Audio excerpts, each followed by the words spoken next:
Hello बच्चों, today I am going to teach you a poem of class 10th. The poem is Anger, written by Eliza Cook. Okay, let's start.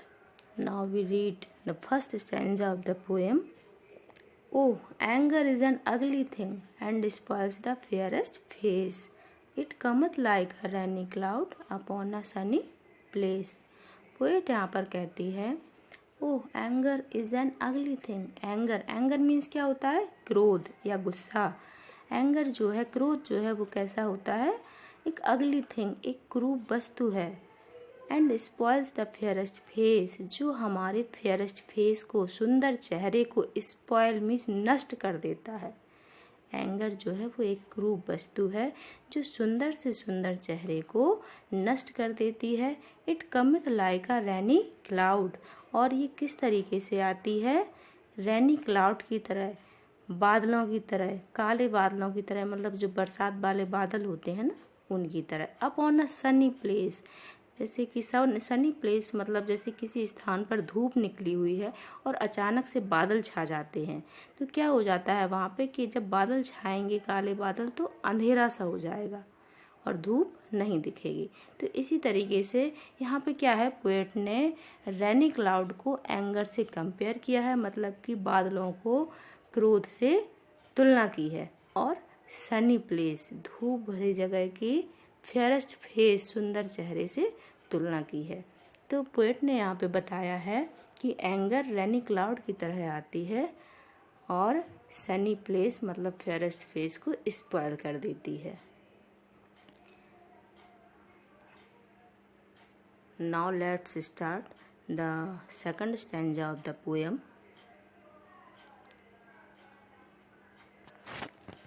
One angry moment often does what we repent for years. It works the wrong we never make right by sorrow or by tears. तो poet यहाँ पर कहती है one angry moment often does, क्या होता है कि वो क्षण, जिस पल हमें गुस्सा आता है, ऑफन डज, तो वो क्षण क्या करता है? अक्सर what we repent for years, वो कुछ ऐसा कर देता है। जिस क्षण हमें गुस्सा आता है तो वो क्षण, वो गुस्सा वाला जो क्षण होता है, वो पल होता है, तो वो कुछ ऐसा कर देता है what we repent for years, जिसके लिए हम वर्षों पछताते हैं। रिपेंट मीन्स होता है पछताना, मोमेंट मीन्स क्षण या पल, ऑफन मीन्स अक्सर। Okay, it works the wrong we never make right, और इस तरीके का ऐसा रॉन्ग, ऐसी गलती कर देता है वी नेवर मेक राइट, जिसे हम कभी भी सही नहीं कर पाते हैं। बाय सॉरो और बाय टीयर्स, चाहे हमें दुख हो, चाहे हम पश्चाताप करें, या चाहे हम आंसू बहाएं।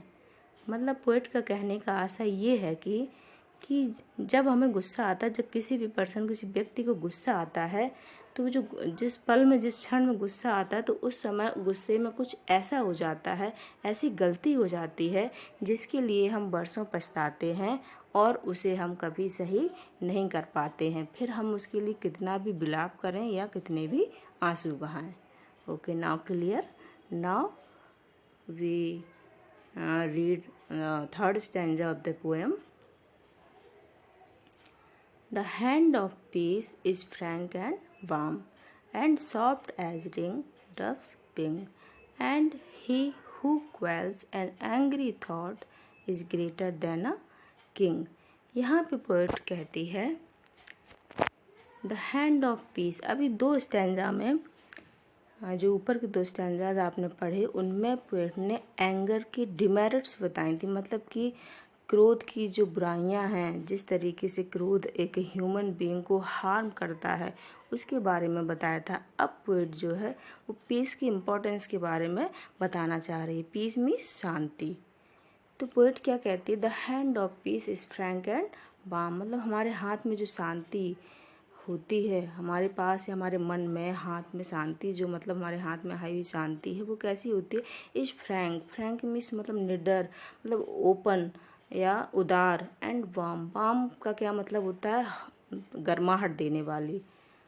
And soft as dove's wing, और इतनी मुलायम होती है जैसे कि जो डव, मतलब डव का मतलब होता है पक्षी, जिसका हिंदी में नाम होता है फाख्ता। तो उसके जो पंख होते हैं वो बहुत मुलायम होते हैं। तो कवि ने यहाँ पर डव पक्षी, फाख्ता पक्षी के पंखों से शांति की तुलना करी है। तो पोएट का कहना है यहाँ पर कि जो शांति जो होती है वो कैसी होती है, निडर होती है, गर्माहट देने वाली होती है और फाख्ता पक्षी के पंखों की तरह मुलायम होती है। And he who क्वेल्स an angry thought, और वो ऐसा पर्सन, ऐसा व्यक्ति जो क्वेल्स मतलब विन कर लेता है, जीत लेता है या कंट्रोल कर लेता है एन एंग्री थॉट, अपने क्रोधी विचारों को। जो व्यक्ति अपने क्रोधी विचारों को, अपने गुस्से को, मतलब अपने गुस्से को कंट्रोल कर लेता है, उस पर नियंत्रण कर लेता है, is greater than a king, वो एक राजा से भी महान होता है। Now start the next stanza. Ever remember in thy youth, this is the last stanza of the poem. Ever remember in thy youth that he who firmly tries to conquer and to rule himself is noble, brave and wise. क्या होता है, poet यहाँ पर बताने वाली है ever remember in the youth. Poet का कहना है कि कभी आप अपनी यंग एज को याद करो। That he who firmly tries, ऐसा कोई पर्सन, ऐसा व्यक्ति जो फर्मली ट्राइज करता है, मतलब दृढ़ता से कोशिश करता है, टू कन्क्वेर, कन्क्वेर का मतलब जीतना, विन करना, एंड टू रूल, रूल का मतलब शासन करना, हिमसेल्फ मतलब खुद पर, जो अपने खुद पर शासन कर लेता है, अपने खुद को कंट्रोल कर लेता है, is noble, brave and wise, वही व्यक्ति कैसा होता है, श्रेष्ठ होता है। ब्रेव मीन्स बहादुर होता है, वाइज मीन्स बुद्धिमान होता है। तो यहाँ पे इन 4 लाइनों का पोएट का मतलब ये है कहने का कि कभी अपने आप यंग एज को याद करिए।